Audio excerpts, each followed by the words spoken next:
Hello and welcome to Connect, Engage, Collaborate, a podcast brought to you by the Tempe Police Department. And I'm your host, Patricia Ramirez. Today I'm joined by a panel of guests. And can you please introduce yourself? Of course. My name is Anastasia and I work for Care 7. I'm a victim services coordinator. How long have you done that, Anastasia? I have been with Care 7 for now just over 8 years. Oh, that's awesome. And can you tell me a little bit about your role as a Care 7 employee? Sure. My role is I'm a victim services coordinator. I've been there for about 8 years. I started out as an intern over at Care 7. Care 7 program, we're a crisis response team here in the City of Tempe. We've been around for over 25 years. Victim services has been part of Care 7 for just as long. My team's role is to support victims of crime. And it's an ongoing support that we provide for them. Thank you for that. And we will break down a little more as we continue today. And I also want to welcome you, if you could please introduce yourself, sir. I'm Ron Elcock, and I'm a sergeant in the Special Victims Unit. I've been with the Special Victims Unit for about a year and a half with about 25 years of law enforcement experience. And Sergeant Elcock, what other roles have you worked with the Tempe Police Department? Patrol supervisor, but mainly most of my career I've worked narcotics. So it's an interesting change and a unique change to work this. Obviously, we'll get into some of the differences as we move on, but a unique change and opportunity to work in this capacity. And this question is going to apply to both of you, but I will start with you. Anastasia, can you tell me what is Care 7 and how did the organization start? I know we just right now just started speaking about it, but also why is it important for the police department and Care 7 to work collaboratively? Sure. As I mentioned, we've been around for a very long time as a crisis response team. As we were growing, we realized we need to do more for the community. And we learned that we have a lot of partners like Tempe Police Department to help our community be more healthy and really focus on the well-being of our community. And as we were evolving with victim services, I want to say about 6 or 7 years ago, we embedded within the police department, working with Special Victims Unit, Ron's team. And with, being embedded over at Special Victims Unit and Domestic Violence Unit, we really, really realized that we are doing good work for our victims. And that support that we were able to provide as a team, as a community of its own, we're continuing to learn as we move forward and really focus on the trauma, being trauma aware, I think, as both of the units as well as, as a community. If you don't mind, so it's not to be critical of how we used to be, because sometimes we grow, we learn more and how we can serve a victim in trauma-informed, I would say 20 years ago, we didn't really talk about that topic. And so, Anastasia, can you please explain how our relationship used to be with Care 7 and how it is today, in which today I would say it's very engaging, but if you could give a little more context for the listeners. About 7 years ago, I think we were doing our own things. Even though we're working with the same people, we're doing our own things. We had a separate office, and we would just have an advocate to come here, do an interview, support a victim, and would leave. And then we were working a case with a detective and advocate, and detective was just, they were working on a case and asking questions, and Care 7's like, we can do that, we can do that, we can do that. And that was transportation, make sure victim had a hotel for the night for safety reasons. And the detective was like, oh, we can really work together. Yes. And it happened so organically. Oh my, I can't even explain how beautiful it was. And I just started at Care 7. It wasn't even me that did it. Yes. It's one of my wonderful colleagues and a wonderful detective. So, my heart is touched by how easy that was, but we just did not see it right away. And it's okay. And then we got a desk over at Special Victims Unit, and our advocates sat within the unit with the detectives, and it was a natural connection that we had. So I'm definitely hearing where professionally that worked. It was, like you said, it was natural, it was organic, it flowed well. Can you also tell me, how did you see victims, how did they take that in and receive that? And what did it do for the victim? So, in any relationship, I think we have to show that we're working together, right? Yes. When our victims are coming in, they see us. They see us as professionals. And if we can't figure it out ourselves on that back end, that we can work together, our victims will see through us. We never Yes. want that. So, when we realize that our relationship really does matter, and our partnership really does matter to help victims, we have noticed a different response. We have noticed more trust from our victims. And honestly, our victims were more relaxed because they saw how the detective and advocate are working together.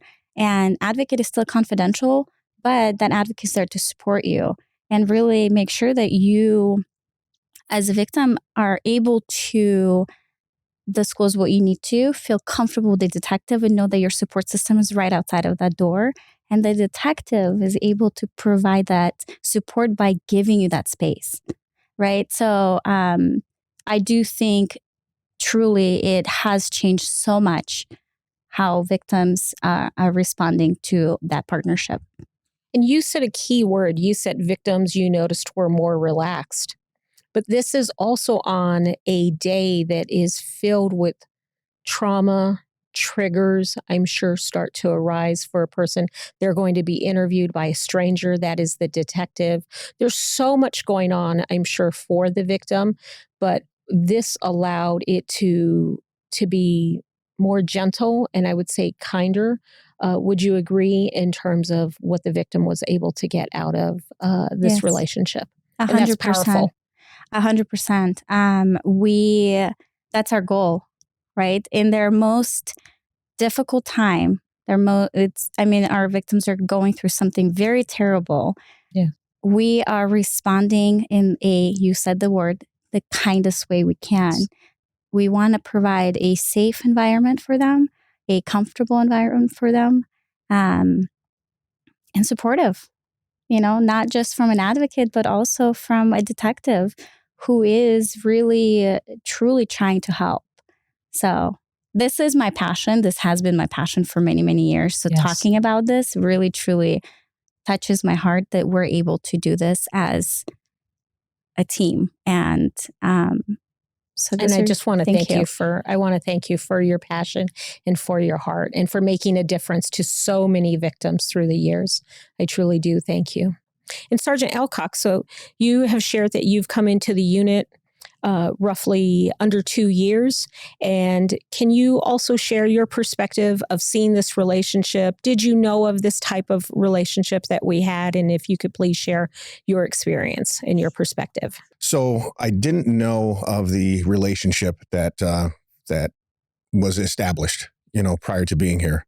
Again, I've got an experience in narcotics, and when we work narcotics investigations, the state is the victim. So we're not necessarily providing services to the state or working closely. We work closely investigative wise with the state, but and prosecution. But once I moved to this area, I knew that there were advocates that were emergency responders on scene on patrol. And then once I had the opportunity to move into this position, I really got to see what the difference is when working with victims of crimes. One thing that I realized very quickly is that we can only operate at the speed or at the pace of the victim. When they're ready to report, we can't just continue the investigation. And then the collaborative piece of that is working with Care 7 as closely as we do. And they're able to assist with preparing the victim for when they are ready to report. So realizing that how close we work together was very eye-opening for me when I came over. So, one thing I know that the Special Victims Unit uses a lot and works with other agencies is the Family Advocacy Center. So, for example, Phoenix Police uses Child Help. And we've used Child Help for years, wonderful organization. But we are coming into something that is so exciting and it's huge. We will have a family advocacy center here. And so can you tell me, Sergeant Elcock, give me some information, and I'm also going to ask Anastasia the same. So the Family Advocacy Center is in it's in a undisclosed location for the protection of the victims. So we don't have an address that we give out or anything for anyone else. So we want to protect the victims in that sense.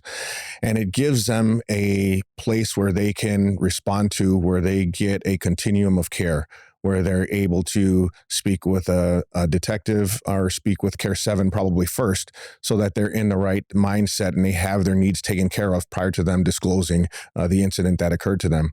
We know that it's a very traumatic incident, and they're probably going to want or need things taken care of in their lives, whether it's financial help with the hotel, whether it's wanting to make sure their kids are okay. But prior to them disclosing that to us and having them in the right mindset, Care 7 is our partner that we work with, and they're the ones that actually prepare them, for that disclosure. But that'll be the area where we're able to do it all in one place. And does this apply to crimes, adult crimes, as well as child crimes? Is there a difference there? Can you tell me a little bit about that? It does. It applies to child crimes and adult crimes. So in our special victims unit here in Tempe, we're responsible for child crimes, whether it's physical or sexual abuse, and also adult sexual assault type crimes. So with that being said, there's we're dealing with victims that have needs, and for them to be able to respond to one place to take care of those needs is incredibly important. Obviously, the city realized that, and they've obviously taken the steps needed for the victims in the city, in our community. And was this easy, or is this something, for example, if another department wanted to do this, how does this all come together? Well, obviously, we know the need. The need is there, right? So then it's probably the best interest of a department that's looking to do this to reach out to a department that has done it in the past. The same thing that we did. Our advocates, Care 7 has reached out to different departments. We've reached out to different departments to see what works best. For example, what interview rooms may look like. If anyone was to think about an interview room, they would think there's a chair, there's probably a table separating the person that you're talking to, and then there's a person on the other side, and you're talking in this formal environment. Some interview rooms have possibly handcuffs attached to the table. And knowing early on that this is not the environment that's going to be the most conducive for a victim, we need to change this around a little bit.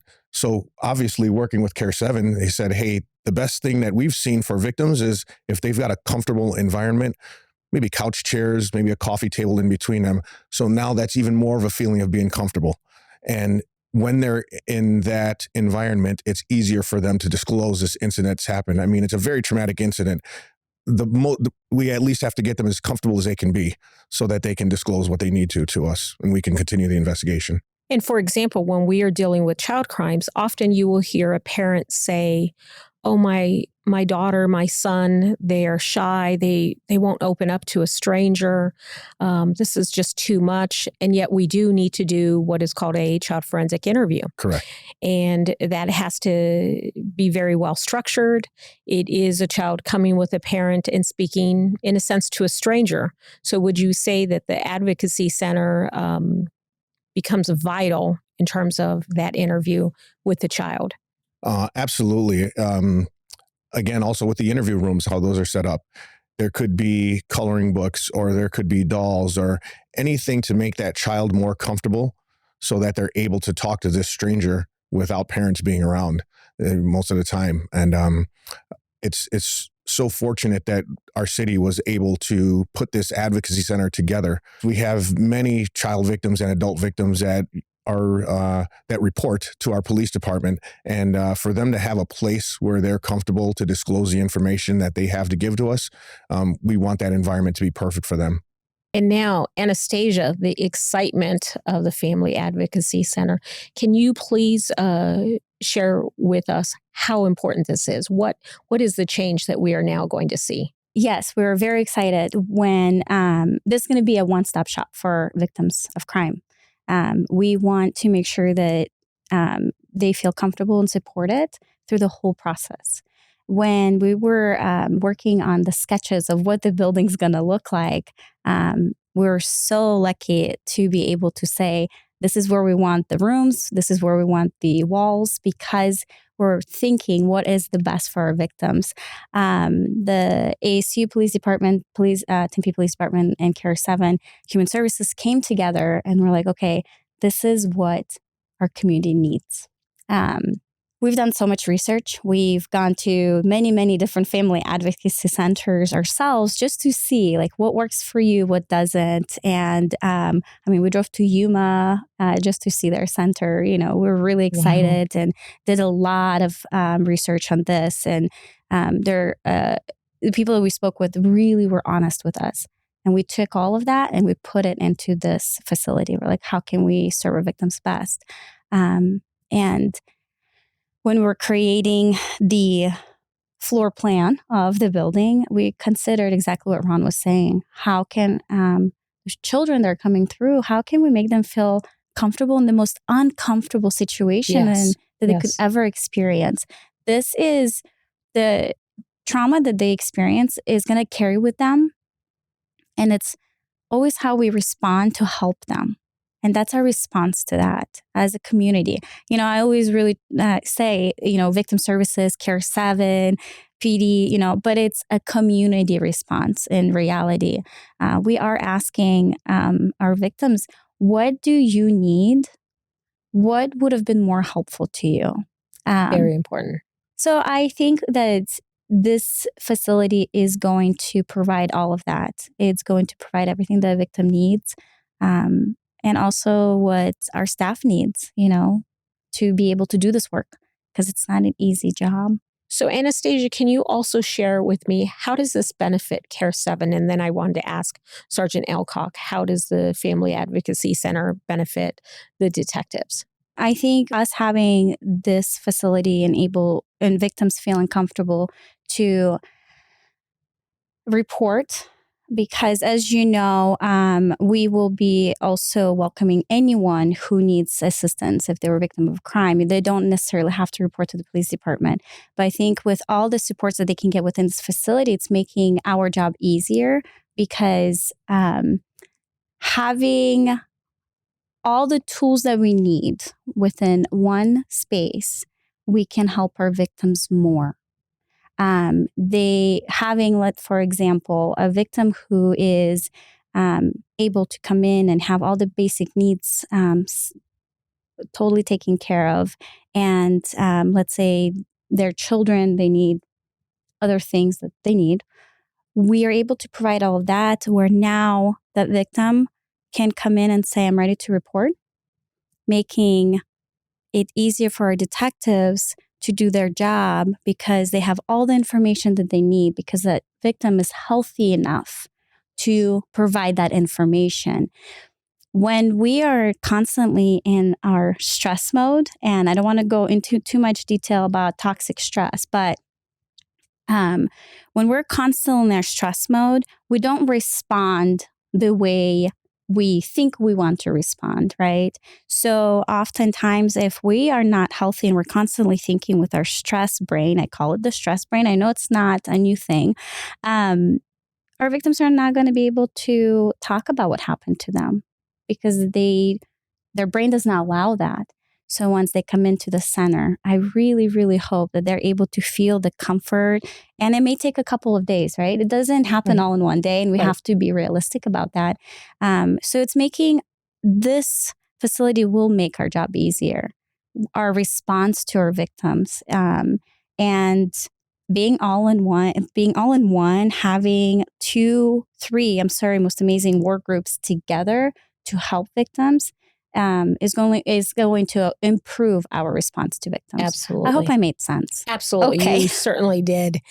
And tell me, Sergeant Elcock, for your detectives and also for yourself, what does the Family Advocacy Center do to help your unit?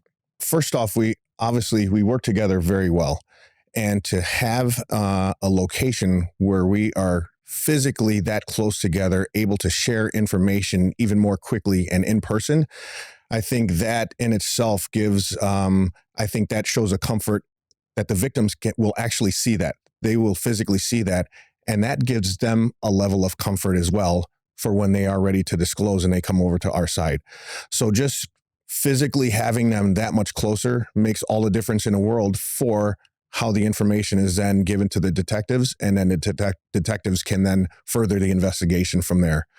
So we're excited. The partnership has been there the entire time, and then we're excited for it to be even closer. And the best part of it is that the victims have one place to go. We don't have to drive to Scottsdale. We don't have to drive to Phoenix. We don't have to drive them and bring them all over the valley. And then they're like, you know what, I'm tired. I just want to go home. And I don't. If they're in one place and we're able to take care, I mean, it's who adopted it? Maricopa County Attorney's Office adopted the multidisciplinary approach. And part of that approach is having a victim go to an advocacy center if they're able to. Now that we're able to bring them to our center, we're not driving them all over the place. And so they're going to be even more comfortable once they get to that center and they know they can take care of everything all at once. So it sounds as though, and for clarification, your detectives that were once at the police station, they are also being moved over to the Family Advocacy Center. Is that correct? Yes, it is correct. And that is definitely a good thing, because there are times where, based on the life experiences that victim has had, they may have had a negative experience with law enforcement. So maybe they don't want to go to a police station to disclose this thing that happened to them. And an off-site area definitely assists them with their mental well-being when they are ready to disclose. Can you tell me, what does the process look like for victims who come forward in need of help? And I also want you to add to that. The first thing that happens, we get a call either from the victim, or we get a call from maybe DCS, Department of Child Safety, that something has happened to someone, and then a patrol officer will take the initial report. One thing I think we want to stress too is that the patrol officer also has to have training when dealing with victims or speaking with victims. When they are interacting with victims, they have to have that training as well. So they have to have that care and compassion, and a lot of times that has to be taught. Once a patrol officer understands victimization, they're able to speak with a victim differently and understand and have empathy for the incident that they've gone through. For example, some of the questioning, it may sound like, hey, what happened? When did this happen? How did it happen? If a patrol officer understands the victimization, those questions may look like, hey, I've got to ask you a few questions here. They're going to be very personal. So what I'm going to ask them to you, and it's not to embarrass you in any way, but I know that they're going to be difficult questions to answer, but I'm here for you. I just need to know these because it's going to help me with the investigation of the crime. So I just want to get these initial questions out of the way. Is that okay for you to ask me these questions? When you approach a victim like that, it just makes them feel comfortable. It kind of lowers their guard against what they may see on TV or their experiences as dealing with a police officer. So we provide those trainings to patrol. Patrol has those trainings in the academy, as well as to ways to approach victims that have been obviously traumatized by this incident. It sounds as though we are teaching not to shame a victim. Absolutely. And to be as gentle, as open. We certainly have to gain the information and we have to hear the statement from the victim, but we do it in a trauma-informed way, in a caring way. And certainly not here to shame anyone. And tell me, what type of programs are offered at the Family Advocacy Center? A lot of the programs that are offered would be, I think it would maybe be easier for Care 7 to address the programs that are there, but for when victims come in, they can expect that comfortable environment in the interview rooms, know that they're going to be treated with respect. Our detectives are very well trained in how to approach and how to speak with victims when they do come in contact with them. Extremely well trained.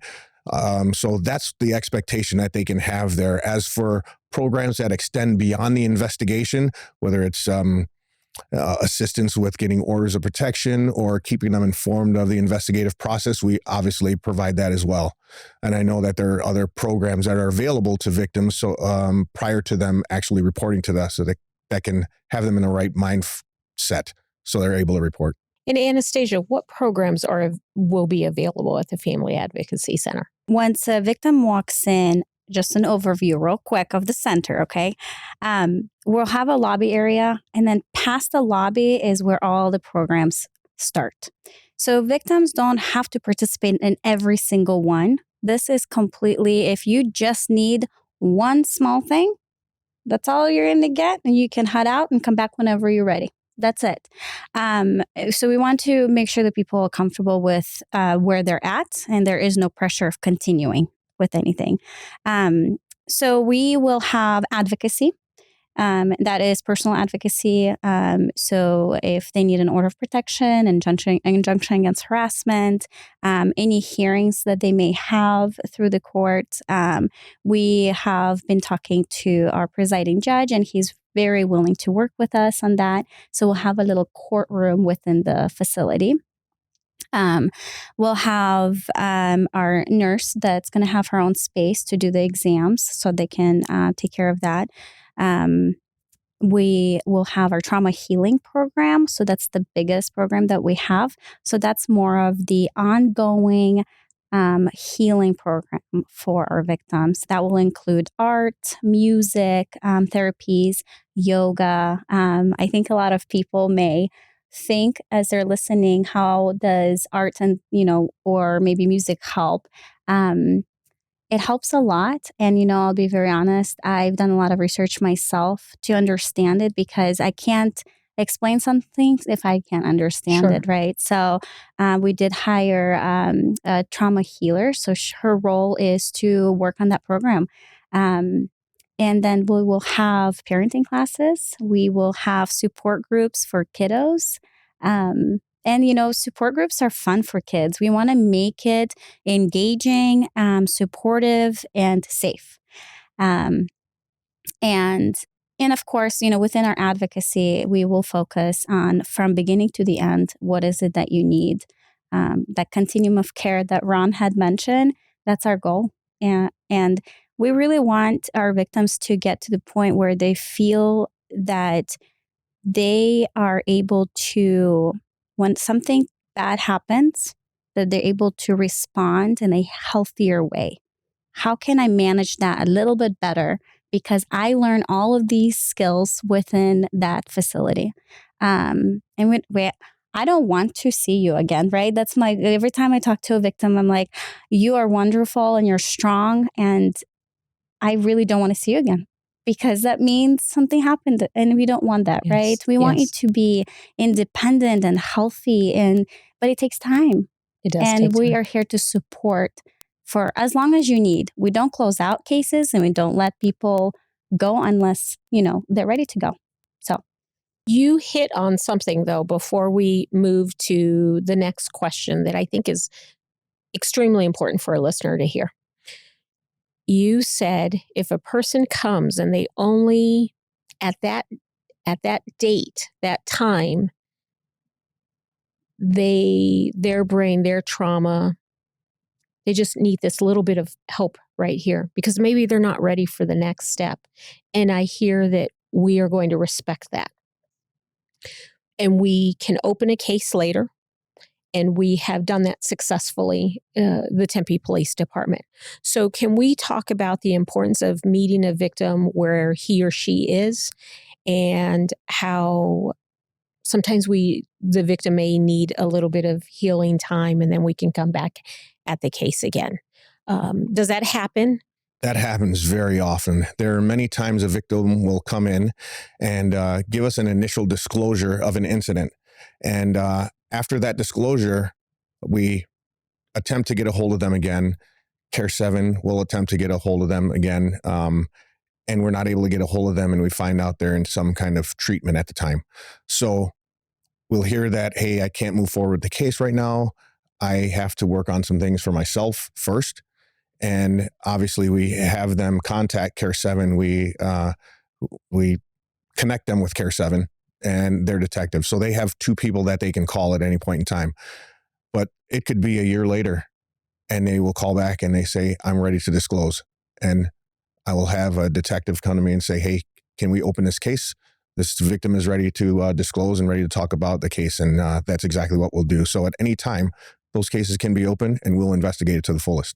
And Anastasia, what does the Special Victims Unit mean to you personally and professionally? Ron and I were talking about just like in general our work and how difficult it can be at times. And I think professionally, as a supervisor, I want to make sure that I'm a good role model for my team and I support them every single day. And because I know if they feel supported and they know that they have a trusted and safe relationship within our team, they can provide better services to our victims.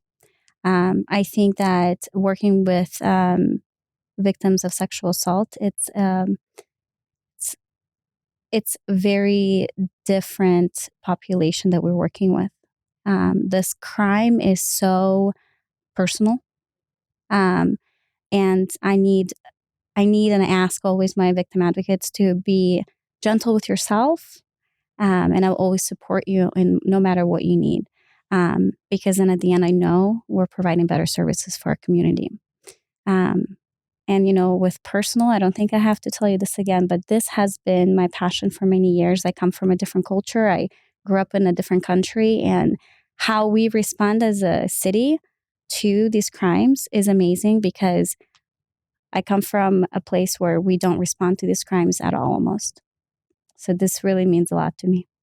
So personally for me, I spent some time on this question. I haven't had any family members or anyone that I know of that was victimized in a way that some of the investigations that we're involved with.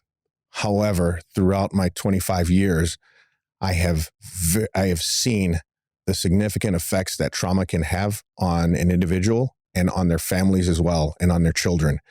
And so having the opportunity now to work in this capacity and to be a part of that process for healing, investigation, prosecution is absolutely fantastic. It's nothing that I've felt that passion about before in my 25-year career. And I worked narcotics for a majority of that. And the satisfaction, the just being able to help, in this capacity is fantastic for me personally. Professionally, I have got a group of detectives that I couldn't ask for more. They are absolutely fantastic, and I am passionate about their well-being as well. I know that on a daily basis, I check in with them. If they're doing well, then I know that they're going to be able to provide the victim the best investigation, the best person, you know what I mean, to contact them and have that interaction with, that difficult interaction with. I know that's going to go well if they're doing well. So my goal is every day to make sure that they are good to go. Whatever that looks like for each detective is different, but that's something for me to be aware of and know that, what drives them to be their best, that I'm going to just facilitate that and make sure that they have everything in their power, whether it's tools for their job, trainings, time off, whatever is needed for them. I'm very passionate about about the squad that we have there. They do a fantastic job. I can't speak highly enough about them. In closing up here, I really thank you for having a voice for victims and for having the passion that you both have. And I thank you for your time. Absolutely. You're welcome. Thank you.